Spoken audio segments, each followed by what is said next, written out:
আপনার হাঁস একটাও মরবে না। আপনিও হাঁস পালন করে কিন্তু লাভবান হতে পারবেন। দেখুন আমার ছোট ছোট হাঁসের বাচ্চাগুলো কত সুন্দর আছে। এই যে ছোট ছোট হাঁসের বাচ্চাগুলো কিন্তু খুব বড় হয়ে গেছে।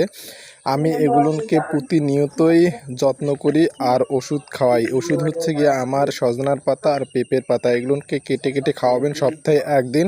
তাহলে আপনার হাঁস অনেক সুস্থ থাকবে আর ভালো থাকবে। আমার ভিডিওটা যদি ভালো লাগে তাহলে অবশ্যই লাইক কমেন্ট শেয়ার করে অন্যদেরকেও দেখার সুযোগ করে দিবেন।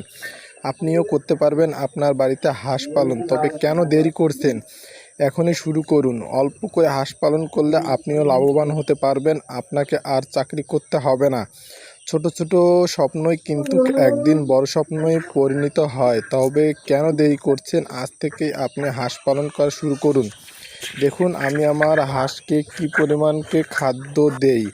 এই পরিমাণ খাদ্য দিলে হাঁসের খাদ্যও কিন্তু কম লাগে। আমার হাঁসগুলো কত সুন্দর আর কত ভালো আছে। আমার হাঁসগুলো কিন্তু একদম রোগমুক্ত, কোনো অসুস্থ হয় না।